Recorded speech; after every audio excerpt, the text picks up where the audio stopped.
আলহামদুলিল্লাহ রব্বুল আলামিনের দরবারে শুকরিয়া আদায় করছি যে রব্বুল আলামিন আমাকে এবং আপনাদের সকলকে আল্লাহ তাআলার মহান হুকুম পালন করার লক্ষ্যে বিগত জুমাগুলোর নিয়ে আজকেও আগে আগে আসার এবং বসার তৌফিক দিয়েছেন।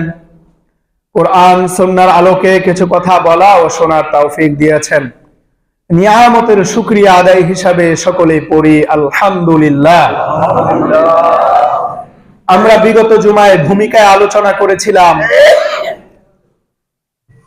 যে রব্বুল আলামিনের ইবাদত করতে পারাটা এটা অবশ্যই একটা সৌভাগ্যের ব্যাপার। আমরা বুঝি সবকিছুই, কিন্তু করি না অনেকেই। দুনিয়ার স্বাভাবিক যে কোনো নিয়ম কানুনের ব্যাপারে আমরা যতটা সচেতন, অন্যের ব্যাপারে আমরা যতটা সচেতন, নিজের আখিরাতের ব্যাপারে আমরা ততটাই অসচেতন। যে রব্বুল আলামিন আমাকে আপনাকে বানিয়েছেন আল্লাহর ইবাদত করার জন্য, তার উদ্দেশ্য আমরা পূরণ না করে বরং আমি পড়ে থাকি অন্যের পিছনে, আমি পড়ে থাকি বিভিন্ন গবেষণা নিয়ে।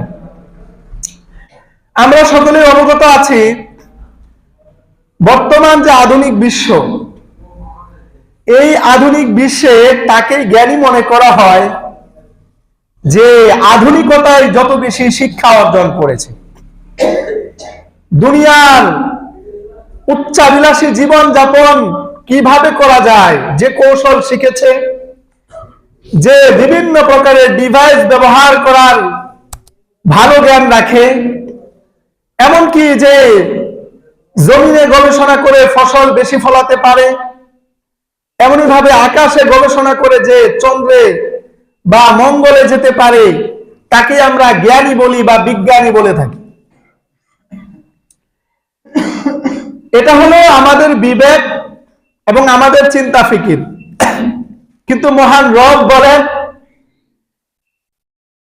যে ব্যক্তি দুনিয়ার গবেষণা করলো, দুনিয়ার গবেষণা করে সে সার্বিক উন্নতি সাধন করলো এবং সে আকাশ গবেষণা করলো, চন্দ্র সূর্য গ্রহ নক্ষত্র গবেষণা করলো, সে আসলে প্রকৃত জ্ঞানী নয়, বরং প্রকৃত জ্ঞানী হলো ওই ব্যক্তি আল্লাযীনা ইয়াযকুরুনাল্লাহা কিয়ামান ওয়া কুউদান ওয়া আলা জুনুবিহিম ওয়া ইয়াতাফাক্কারুনা ফি খালকিস সামাওয়াতি ওয়াল আরদ।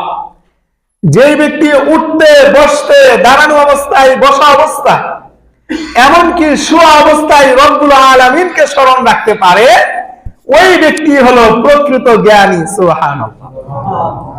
কারণ আমি আপনি যখন ইন্তেকাল করব, কবরে যাব, আমাকে আল্লাহ তাআলা এই প্রশ্ন করবেন না, তুমি কি মঙ্গল নিয়ে গবেষণা করেছিলে, তুমি কি চন্দ্র নিয়ে গবেষণা করেছিলে, তুমি কি জমিনে কিভাবে ফসল ফলালে বেশি ফসল হবে গবেষণা করেছিলে।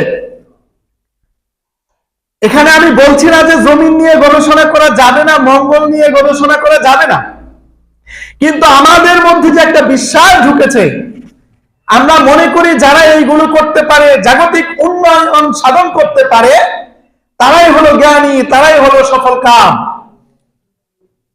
আসলে বিষয়টা এমন নয়, বরং রব্বুল আলামিন সূরা মুমিনুনে বলে দিয়েছেন ক্বাদ আফলাহাল মুমিনুন, যে যারা মুমিন তারা হলো সফল কাম। সুবহানাল্লাহ।